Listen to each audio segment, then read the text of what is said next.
And notice now that at this stage my forearm has reached the back of the person. I'll show you that again.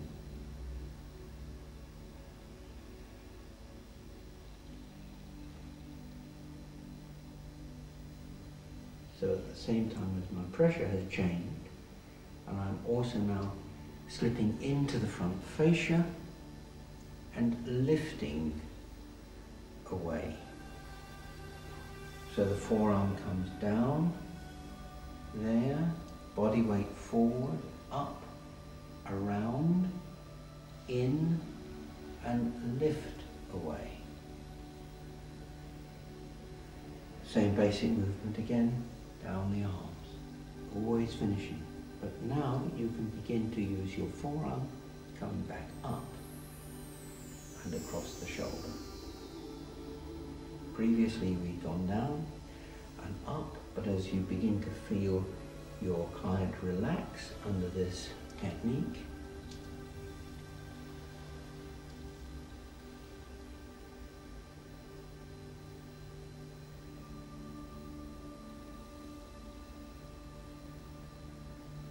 rolling out.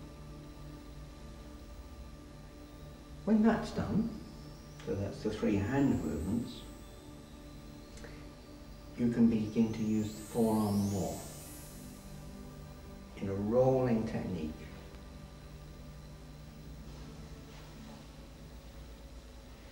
And at a speed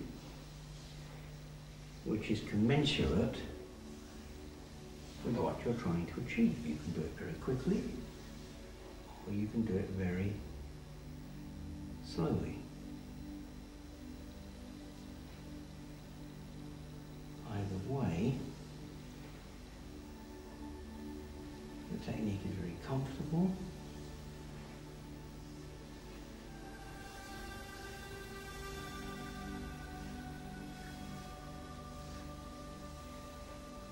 Easy to give, and it's very smooth flowing.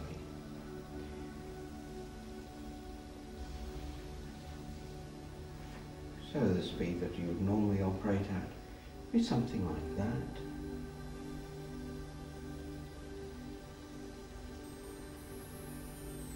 Your fingertips. Something like that. When you spread your fingers. A good way of working off the spine at this stage is to cross your thumbs, as you see me doing there. Easy to do, keeps the pressure just right. Then moving back to the whole hand and in and lift. And as we said, always following through there. So that's nice and smooth, nice and easy. Following that, we would move to the upper limbs.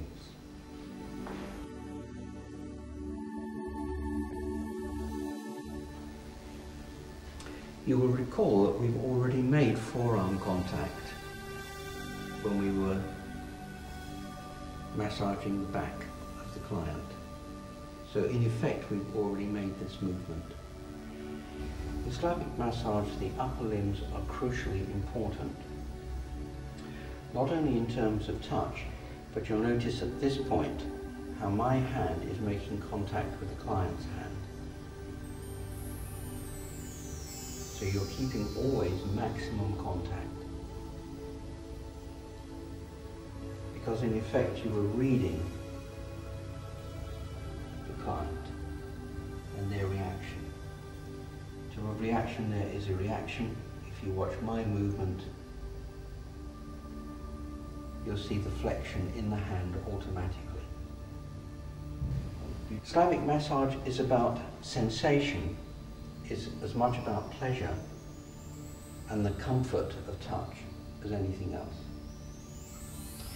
So everything about this massage relates to the support of the client. So if we lift the arm, it needs support, whichever way we handle the limb.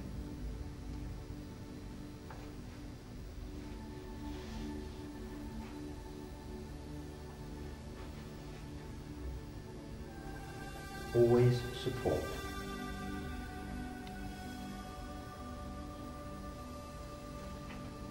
Support.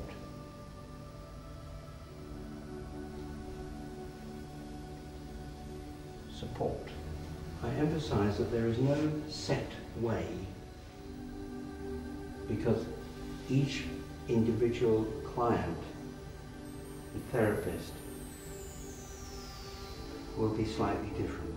Here, the preliminary exercise is to stretch the arm a little. Please notice I'm using simply my body weight. There's no strength on my part, just weight. Lean back as you would in any basic dance movement. And you finish the movement by putting one hand in a supportive gesture. Run through that again. You stretch, you stretch, you stretch,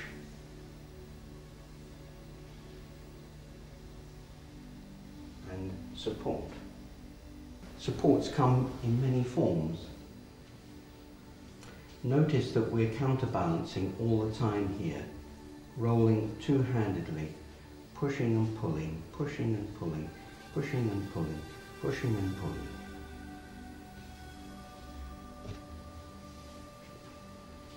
Supporting, using the arms to pull, to move, so that her arm is moved against my arm. A long stroke, allowing that hand to be pushed against you, allowing it to roll away.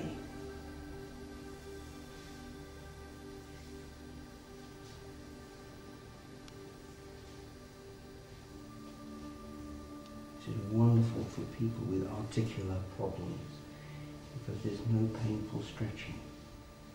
Always that counter support. Starting one stroke before you finish the other. Starting one stroke before you finish the other. Our fingertips are among the most sensitive part of our anatomy. And here we have a person that's very relaxed, as we can see. So we're going to, again, support the arm, making ourselves comfortable by using the table, or we can support it in another way even, like that, but always support. We're going to work on the hand in a different way. Here we stretch. Now normally we start finger pulling, things like that. We don't want to do that. We're going to use ourselves, our own body to improve motility and to improve stretch. So we're balling the fingers around our own hand. Depending on our size and body weight, we can reverse the process and just angle from another way. We can encourage the extension of the fingers, again, by using ourselves as a support. And when we've finished, we just drop away. Very, very slowly.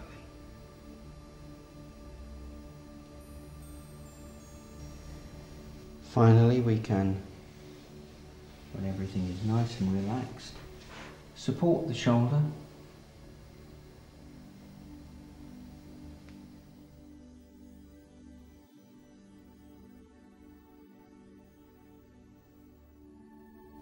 And work beautifully in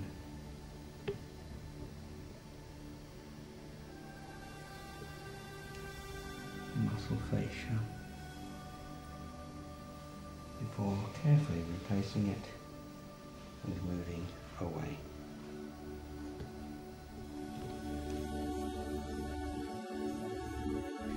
One of the differences Slavic massage and other forms of massage is the placement of the lower limb, which right at the beginning of the massage we can place widely apart. This is something which many men react to, and that should be taken into consideration when explaining your massage before giving the massage. The reason is because we'll be working across the diagonal of the frame, in fact from top right the way down to the feet. It's quite important. We've already relaxed the upper torso, we've dressed the upper limbs, and now we're going to prepare the lower limb for this extension, which forms the most important part of the massage. In effect, we use our body weight on the diagonal here and here, so that there is a constant stretching diagonally across the system. However, this mustn't be felt as such, because this is now part of just a whole body experience. Towels and décolleté are part of things. Sometimes people will, in different cultures, allow you to massage in a naked condition. Others will be more happy with some form of panty or lower body covering. That depends on the culture. Either way, we can cope with such situations. As with our upper limbs, we begin by applying a large volume of oil, the way in which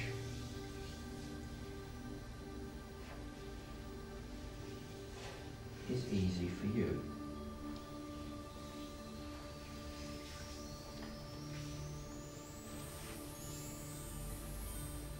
And as with the upper limbs, you'll notice that we massage the front from the back. The same technique. Slavic massage is about those two movements,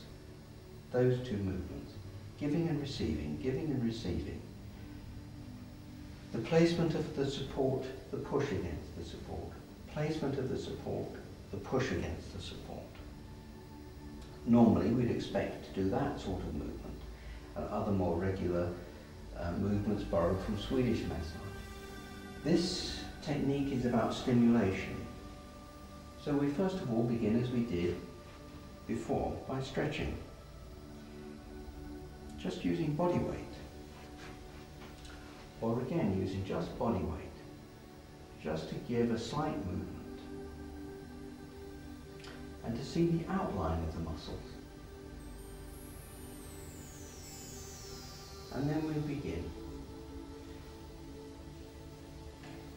with this movement, which is lifting and rolling, or reversing, lifting and rolling, but basically the same technique. Gradually increasing pressure, or speed, as you see here. But in fact we're covering the whole of the leg area, both front and back.